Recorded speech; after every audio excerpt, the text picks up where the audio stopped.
نبی کریم صلی اللہ تعالی علیہ وآلہ وسلم نے رمضان المبارک کے مقدس مہینے کو 3 عصروں میں تقسیم فرمایا۔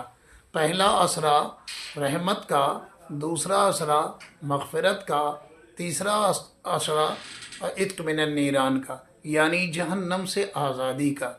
تو یہ پیغمبر اسلام صلی اللہ علیہ وسلم نے ارشاد فرمایا کہ رحمت کے مہینہ جو اس وقت آج 10واں رمضان المبارک کا مقدس یہ مہینہ گزر چکا ہے، پہلا عصرہ گزر چکا، اب دوسرے عصرہ کی ابتدا ہو چکی ہے۔ ہمیں اس میں اپنے آپ کو، اپنے خاندان کو اور جملہ افراد کے لیے مغفرت کی دعا کرنی چاہیے۔ اور اسی طریقے سے رمضان المبارک کے مقدس مہینے میں اللہ کے نبی صلی اللہ علیہ وسلم نے ارشاد فرمایا، ایک فرض کا ثواب 70 گنا زیادہ ملتا ہے۔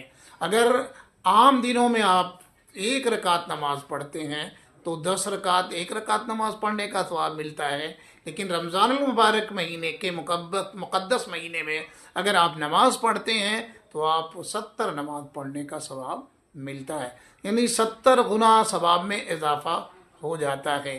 اس ماہ مقدس میں شیاطین کو قید کر دیا جاتا ہے اور دوزخ کے دروازے بند کر دیے جاتے ہیں، جنت کا دروازہ کھول دیا جاتا ہے۔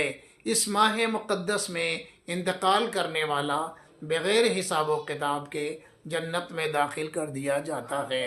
تو اللہ تبارک و تعالیٰ کے حبیب کے صدقے میں یہ ماہ مقدس ہمیں بہت ساری برکتیں، رحمتیں لے کر آتا ہے۔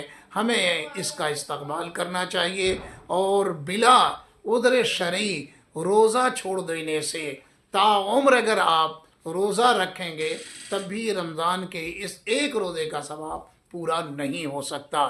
اس لیے ہمیں بغیر عذر شرعی کے روزہ ترک نہیں کرنا چاہیے، چھوڑنا نہیں چاہیے۔ اس لیے عوام الناس کو دکھانے کی غرض سے، اپنے آپ کو بیمار بتا دینے سے کام نہیں چلے گا۔ یہ حساب کتاب آپ کو اللہ کی بارگاہ میں بھی دینا ہے۔ اس لیے آپ صحیح معنوں میں اگر عذر شرعی آپ کو ہے تو آپ ترک کر سکتے ہیں، روزے کو چھوڑ سکتے ہیں، اور پھر بعد میں جب اللہ تبارک و تعالیٰ وہ عذر دور فرما دے تو آپ اس کی قضا رکھیں۔ والسلام علیکم۔